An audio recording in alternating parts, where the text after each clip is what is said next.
कुतुब मीनार के बनने में और अलाई मीनार के बनने में करीबन 100 साल का डिफरेंस है। तो स्वाभाविक से बात है कि अगर 100 साल का डिफरेंस है तो आपकी आर्किटेक्चर की जो टेक्निक है वो इवॉल्व होनी चाहिए, पर यहाँ पे डिवॉल्व हो रही है। अब जैसे कि आप देखेंगे कि उसको ढंग से वो लोग मैनेज भी नहीं कर पाए, ना ही नींव बना पाए ना ही ऊपर लेके। ऐसा लग रहा है कि जैसे कोई मिट्टी को बस जोड़ जोड़ के उन्होंने बनाने की कोशिश करी, बट 24 मीटर से वो ऊपर ज़्यादा जा नहीं पाए। और उसको इस तरीके से बनाया गया है कि वो सारे नक्षत्रों को पॉइंट आउट करते बिना किसी खिड़की को इंटरसेक्ट करे। वो पूरे के पूरे 27 हैं और 27 पूरे सर्कुलर डायरेक्शन में पॉइंट आउट करे। दैट मीन्स अगर 27 मंदिर थे तो कुतुब मीनार के किस तरफ थे, एक बीच में सनडाइल रख सकते हैं और जो पूरे 27 टेम्पल्स थे वो ऐसे चारों तरफ होंगे। दैट मीन्स ये हो सकता है एक पुराना कुतुब मीनार का ओरिजिनल लेआउट।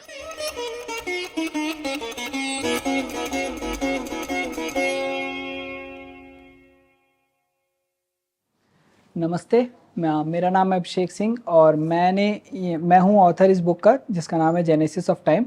मैंने खुद से सेल्फ ये रिसर्च करी है जो कुतुब मीनार के ऊपर बेस्ड है।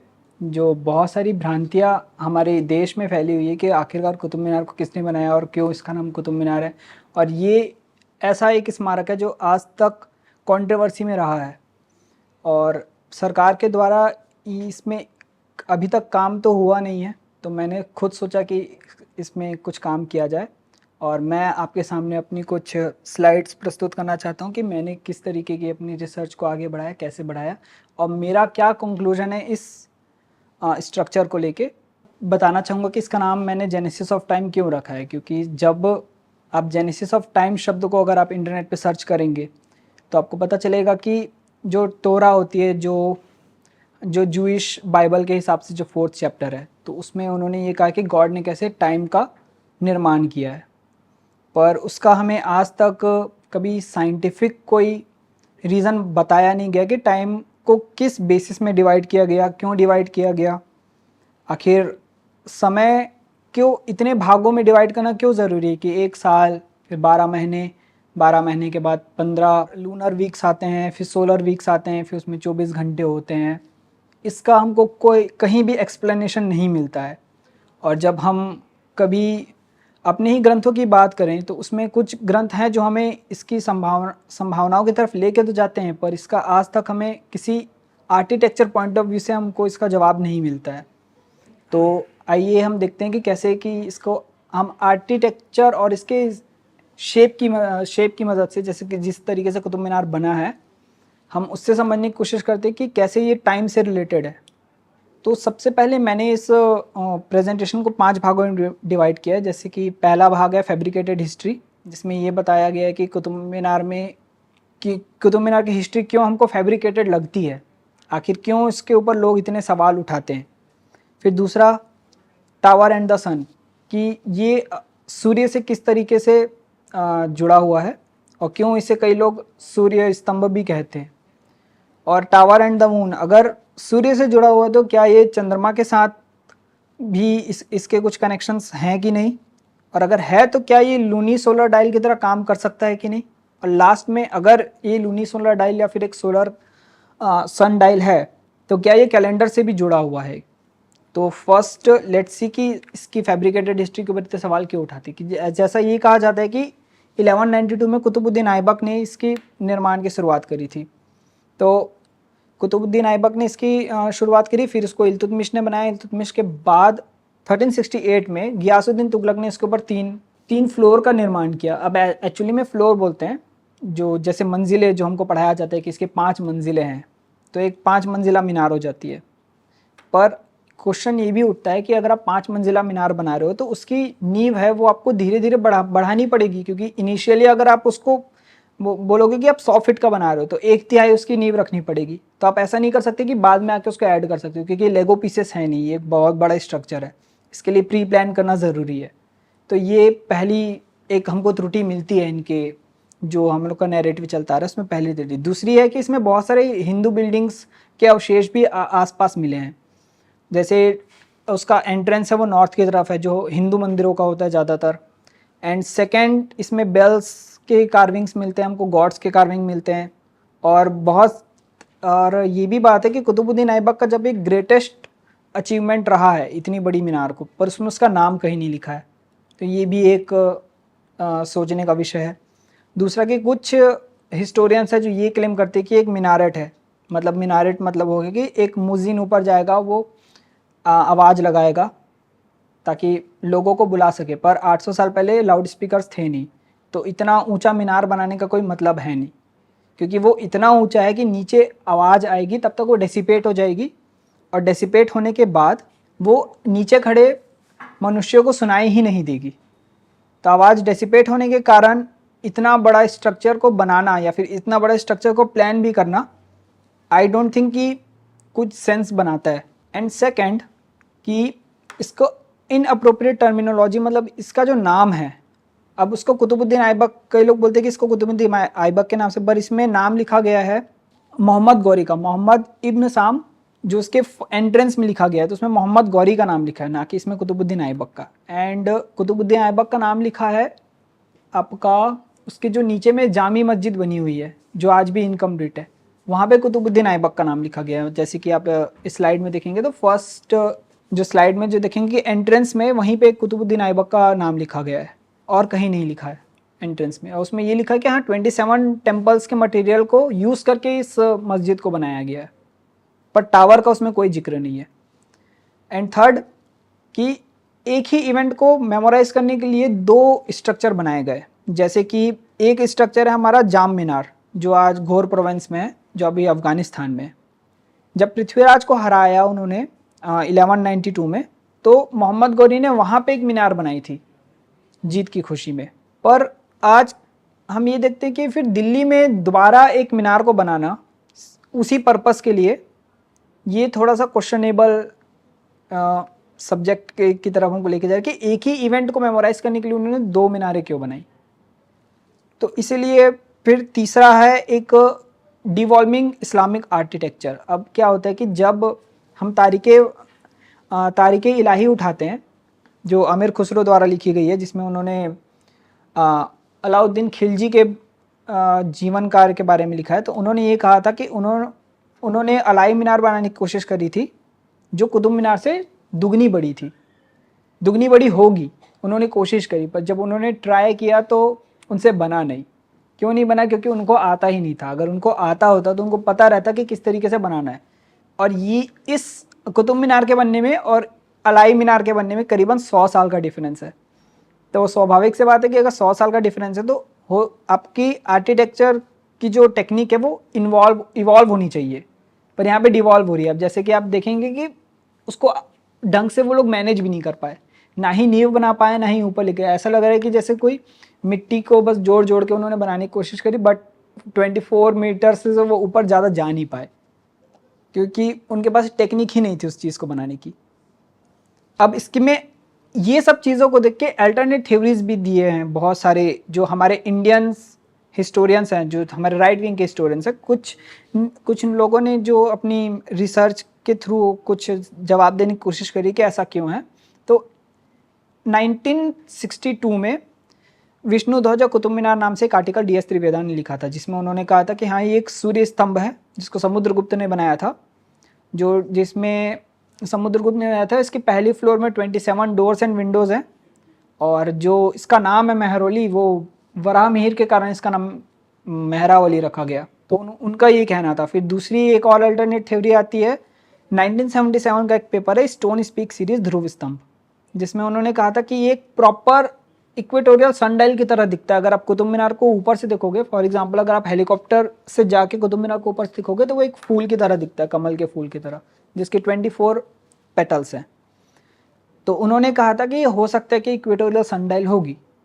एंड थर्ड थ्योरी आती है हमारी 1970 की केदारनाथ प्रभाकर ने, जिन्होंने भी कहा था कि मेहरौली वराह मिहिर के नाम से पड़ा है, पर उन्होंने शेडो का भी एनालाइज किया था। तो उन्होंने ये पाया कि 21 जून जब दिन सबसे बड़ा होता है, समर सोल्स्टिस के दिन, उस दिन कुतुब मीनार की शेडो नहीं बनती है, मतलब उसकी छाया नहीं बनती। तो उन्होंने ये कहा था कि हाँ ये हो सकता है कि एक सनडाइल होगी। सो नेक्स्ट, अगर ये सनडाइल है, अगर हमको तीन हिस्टोरियंस या 3 रिसर्चर से ही पता चलता है कि हाँ ये सनडाइल है, तो मे बी इसका कनेक्शन सूर्य से हो सकता है।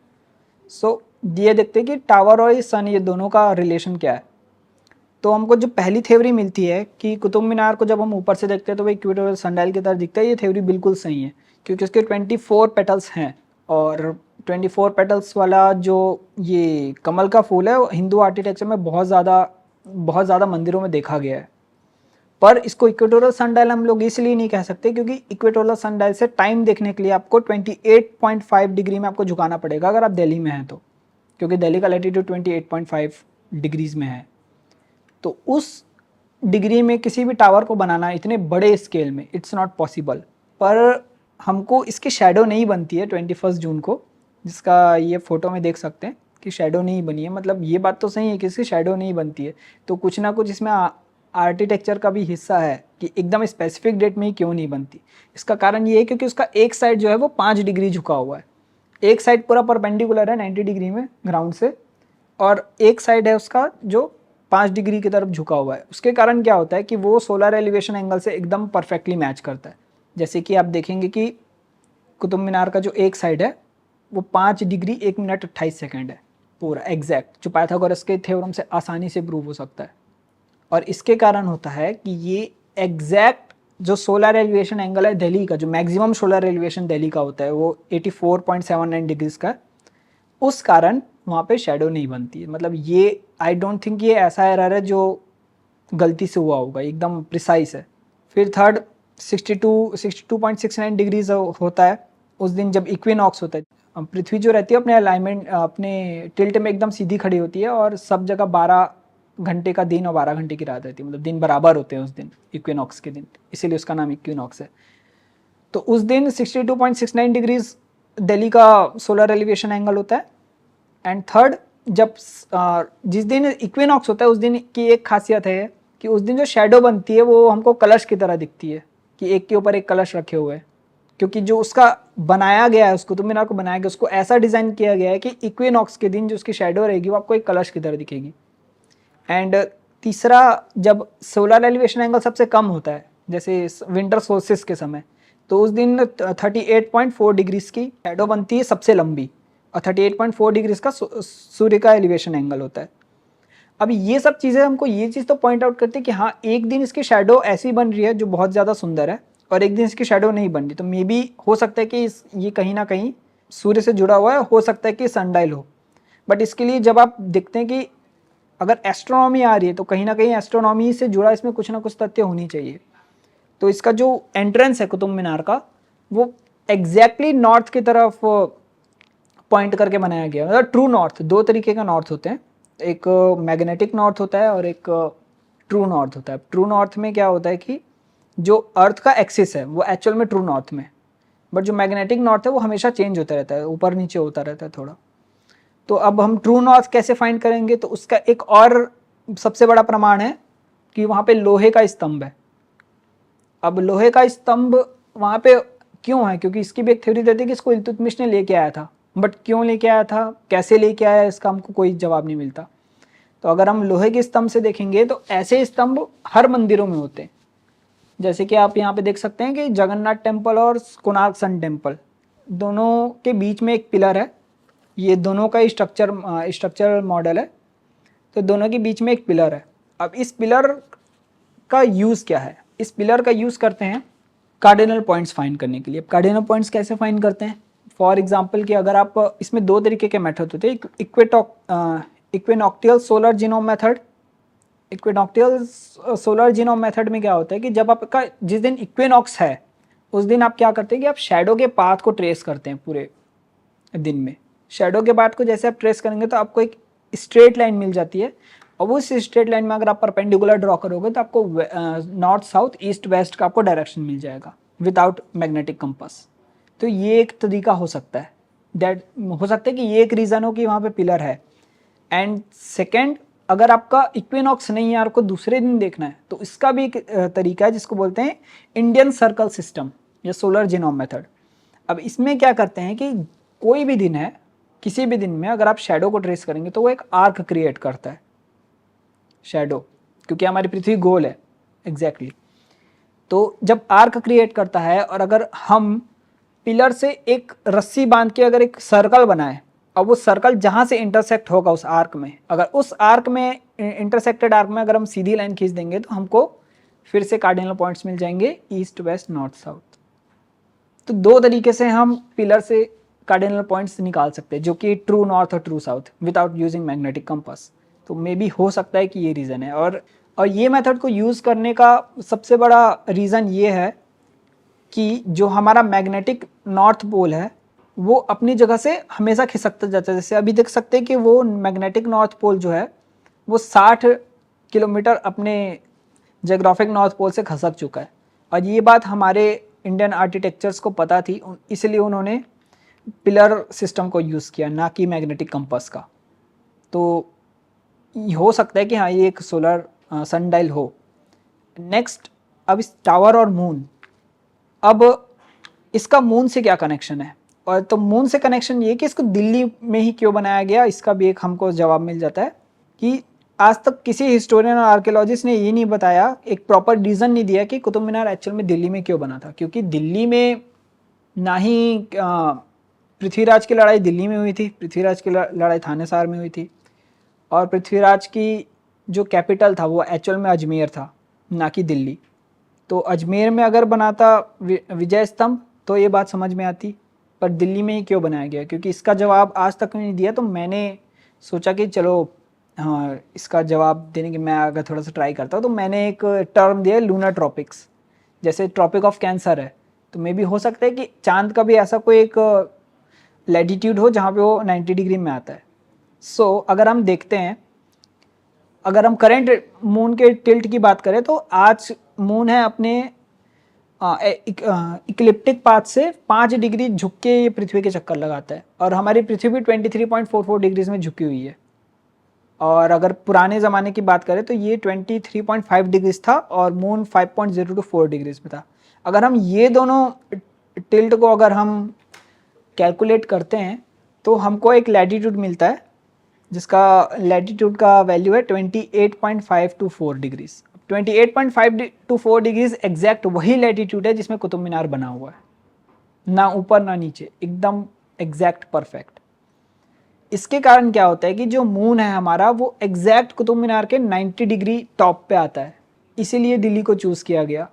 एग्जैक्ट 90 डिग्री टॉप में आएगा, एंड जो उसका least lowest daily maximum elevation होगा वो 33 डिग्रीज में होगा। That means 90 degree, moon 90 degree और 33 डिग्रीज के बीच में ही रहता है जो उसका मैक्सिमम पाथ है। इस कारण क्या होता है कि लॉन्गेस्ट पाथ और शॉर्टेस्ट पाथ का हमको एग्जैक्ट वैल्यू पता है कि मून कहाँ से जाएगा, मून कहाँ से आएगा। तो कुतुब मीनार एक परफेक्ट प्लेस है मून के मोशंस को डिटेक्ट करने के लिए। तो अगर हम एक लाइन खींच देते हैं, जैसे कि अगर आप यहाँ पे देखेंगे तो सब लूनर लैटिट्यूड और सब सोलर लैटिट्यूड देखते हैं, तो सब लूनर लैटिट्यूड वो एग्जैक्ट दिल्ली के ऊपर से जा रहा है। और यहाँ पे अगर एक एस्ट्रोनॉमिकल यूनिवर्सिटी बनाते हैं तो हम मून के मोशन से रिलेटेड सारे कैलकुलेशंस को आसानी से कर सकते हैं। नाउ लेट्स सी कि ये एक लूनीसोलर डायल के पैरामीटर्स में खड़ा होता है कि नहीं। तो अगर ये सन डायल है तो सन डायल से क्या होता है कि वर्टिकल जीनोम सन डायल की तरह काम करेगा। जैसे कि अगर सन की रेज जो होती है वो सीधी रेज में ट्रैवल करेगी, उस हिसाब से क्या होता है कि हम उसके शेडो से हम पॉइंट आउट कर सकते हैं कि अभी कितना टाइम हुआ है।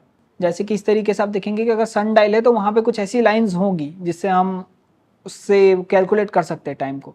बट इसमें ये प्रॉब्लम है कि इसका ऊपर की कुछ स्टोरीज मिसिंग है। अगर एक पॉइंटेड अगर एक स्टोरी रहती तो हम आसानी से कैलकुलेट कर सकते थे कि अभी कितना टाइम हो रहा है या कितना टाइम नहीं हुआ है, और उसका फिर ये भी पता चल जाएगा कि कितना बड़ा है, कितना बड़ा होगा, वहाँ पे कितनी जगह होगी।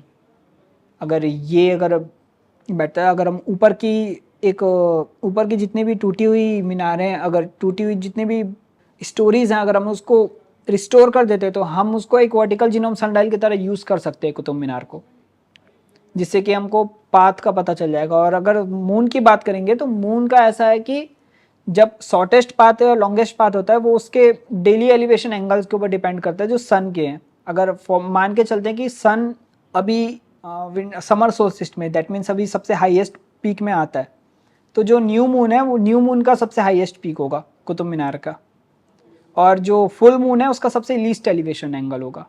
तो हम मून से भी टाइम कैलकुलेट कर सकते हैं कुतुब मीनार में, 2 तरीके से कर सकते हैं। थर्ड, विंटर सोल्स्टिस के समय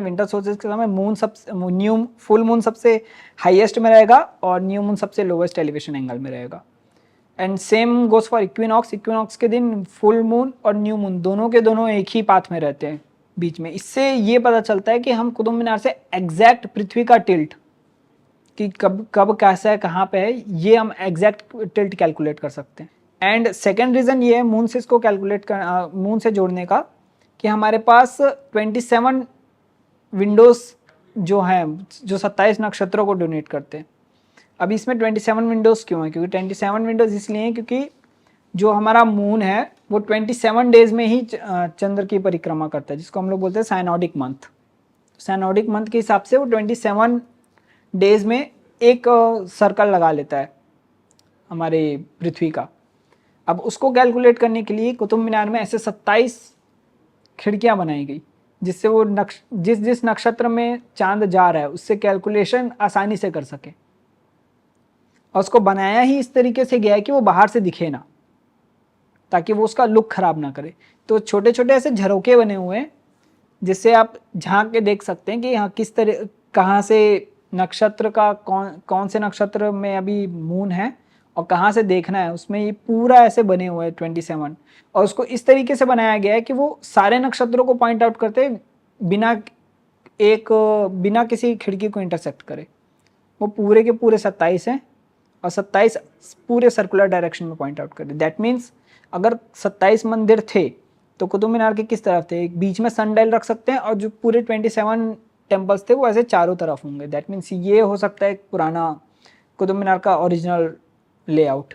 अभी का तो पूरा तोड़ दिए हैं, बट ओरिजिनल लेआउट ऐसा होगा अगर होगा तो। अब सीखते हैं कि कैलेंडर से किस तरीके से मैच हो रहा है। अब इससे कैलेंडर्स कैसे ले रहे हैं? अगर हमको कैलेंडर के बारे में जानना है तो सबसे पहले हमको ये जानना पड़ेगा कि सर्कल को डिवीज़न किसने किया था, या why circle is divided into 360 degrees. तो अगर नक्षत्र का देखें तो नक्षत्र से हमको ये पता चलता है कि 27 नक्षत्र हैं जिसमें चांद एक एक दिन हर एक नक्षत्र में जाता है। तो जो मोशन होता है, अर्थ का मोशन होता है, इसको 3 भागों में डिवाइड किया गया है सर्कुलर मोशन को। एक होता है पृथ्वी अपनी गोल घूम रही है, दूसरा चांद उसके साथ में घूम रहा है, और तीसरा हम लोग सूर्य के चक्कर लगा रहे हैं। तो यहाँ पे 3 मोशंस है। अब 3 मोशंस को जब हम डिवाइड करते हैं तो उसका जो एग्जैक्ट मीन वैल्यू होता है वो होता है 360 डिग्रीज। अब जैसे कि आप देखेंगे कि अपने नकल्स में अगर 3 गड्ढे बनाना है तो उसके लिए 4 नकल्स चाहिए। वैसे ही अगर 365 डेज अगर पृथ्वी में होना चाहिए तो उसको कितना 366 बार रोटेट करना पड़ेगा। तो हम वैल्यू लेते हैं यहाँ पे 366 डेज की। अगर 366 डेज लेते हैं साइडिडियल ईयर ऑफ अर्थ अगर 366 टाइम्स रोटेट कर रही है, और लूनर साइकिल लेते हैं जिसमें 354 डेज है, जो लूनर कैलेंडर का 354 डेज है। 366 डेज प्लस 354 डेज को अगर हम 2 से डिवाइड करते हैं तो हमारे पास आंसर आता है 360। और 360 इसीलिए जो सर्कल होता है उसको 360 डिग्री में डिवाइड किया गया। मतलब ये 2 कैलेंडर्स का मिक्सचर, 2 कैलेंडर्स का मीन वैल्यू है। अब 2 कैलेंडर्स नहीं, हमारे में 3 कैलेंडर्स यूज़ होते हैं हमारे इंडिया में।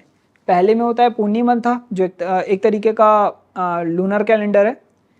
फिर होता है सोलर कैलेंडर, जो हम क्या बोलते हैं सूर्य से रिलेटेड है, जिसको सूर्यमाना बोलते हैं। फिर एक और लूनर कैलेंडर है जिसको अमंता बोलते हैं, जिसमें जो डेज होता है वो अमावस्या के दिन को पहला दिन मानते हैं उसमें। या फिर ऊपर जितने भी नॉर्दर्न साइड में जो लूनर कैलेंडर यूज होता है उसमें पूर्णिमा के दिन को पहला दिन मानते हैं, पूर्णिमा के दिन पहले दिन मानते हैं। तो एक पूर्णिमंथा है और एक आमवनंथा है सोलर कैलेंडर। तो हमारे में तीन कैलेंडर यूज होते हैं।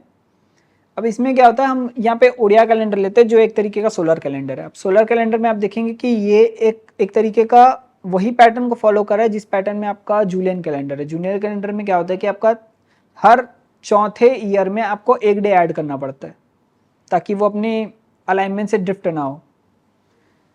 वैसे ही हमारा जो लूनर कैलेंडर है जिसको विक्रम संवत बोलते हैं, उसमें भी हमारा ये एक पैटर्न चलता है, बट इसमें हमारा अधिक मास का एक है कि अधिक मास जैसे अभी गया सावन का भी दो महीना था, तो अभी अधिक मास आया है सावन का, जो अभी जो लास्ट में देखना 354 डेज प्लस 30 डेज, वो इसी साल का।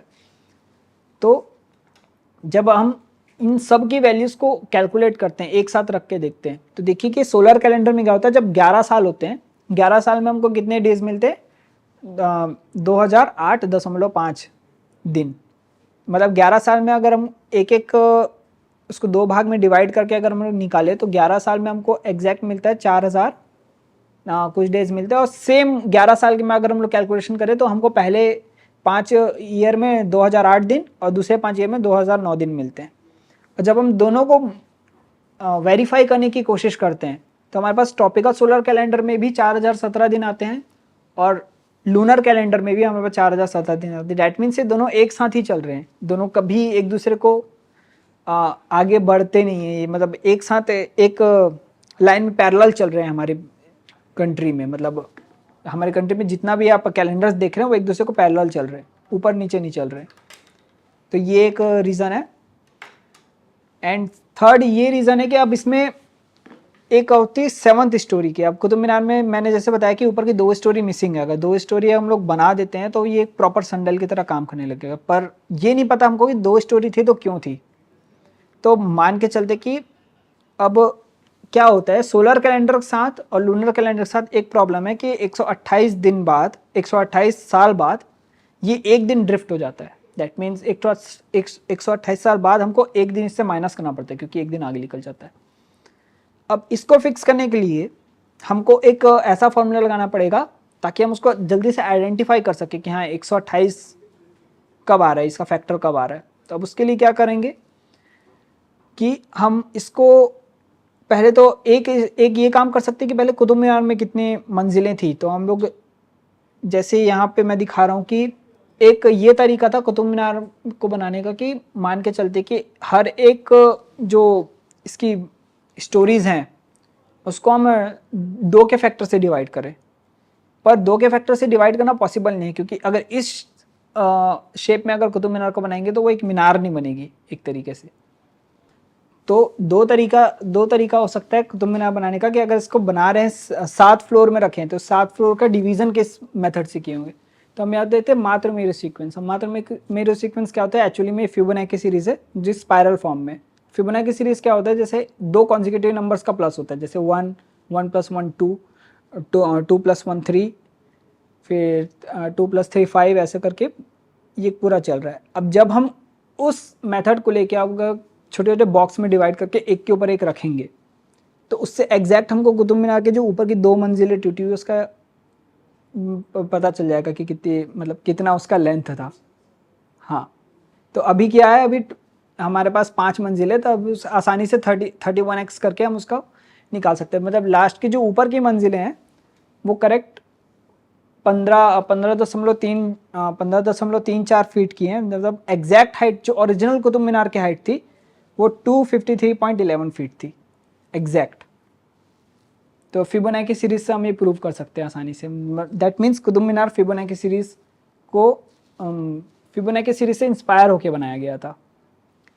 पर जैसे हम ओरिजिनल हाइट यूज़ करने लगते हैं कुतुब मीनार के, तो जैसे मैंने पहले बताया था कि जो सोलर एलिवेशन एंगल होता है जो इक्विनॉक्स का, पर जैसे ही हम लोग उसकी 253.11 फीट अगर हाइट लेते हैं तब हमारे पास शैडो की लेंथ आती है 108 फीट एग्जैक्ट। अगर कुतुब मीनार अपनी ओरिजिनल हाइट में होता तो इक्विनॉक्स के दिन उसकी शैडो 108 फीट की बनती और विंटर सोल्स्टिस के दिन उसकी शैडो 300 फीट की बनती एग्जैक्ट। तो ये पाइथागोरस से भी प्रूव हो रहा है कि हाँ वो फिबोनाची सीरीज से इंस्पायर्ड होकर बनाया गया था, उसका आर्किटेक्चर फिबोनाची सीरीज से इंस्पायर्ड है। और सोलर एलिवेशन एंगल से हम ये प्रूव भी कर रहे हैं कि जिस दिन इक्विनॉक्स होता है उस दिन 108 फीट की बन रही है और जिस दिन विंटर सोल्स्टिस है उस दिन 300 फीट की बन रही है। और ये मतलब एक कोइंसिडेंट है नहीं, एकदम एग्जैक्ट फिगर हमको पता चल रहा है। तो ये प्रूव हो गया कि हाँ चलो ये इसके 7 मंजिलें थी। अब 7 मंजिलें क्यों थी? अब 7 मंजिलें इसलिए थी क्योंकि जो हमारा ट्रॉपिकल सोलर कैलेंडर है उसका सबसे छोटा यूनिट होता है वीक्स में होते 7 दिन। और अगर आपको इसका फैक्टर देखना है कि 128 साल में अगर एक दिन अगर आपका ड्रिफ्ट हो रहा है और एक दिन को अगर बस आपको कम करना है तो आपको सिर्फ हफ्ते से एक दिन निकालना है। मतलब 128 साल बाद अगर आप संडे को एक स्किप कर दोगे 128 साल बाद, तो आपका कैलेंडर वापस लाइन में आ गया। और अगर एक बार आपका कैलेंडर वापस लाइन में आ गया तो 60,024 साल बाद सिर्फ एक ही दिन ड्रिफ्ट होगा। That means this is the one of the most accurate calendars. जो अगर आप कुतुब मीनार से एक कैलेंडर डिराइव करते हो तो ये दुनिया का सबसे एक्यूरेट कैलेंडर है, जो 60,024 साल बाद एक दिन ड्रिफ्ट होगा, जो ग्रेगोरियन कैलेंडर से 20 गुना ज़्यादा एक्यूरेट है। मतलब जो आज हम लोग यूज़ कर रहे हैं उससे 20 गुना ज़्यादा एक्यूरेट है। तो इसलिए शायद कुतुब मीनार बनाया गया था, ना कि विजय स्तंभ की तरफ।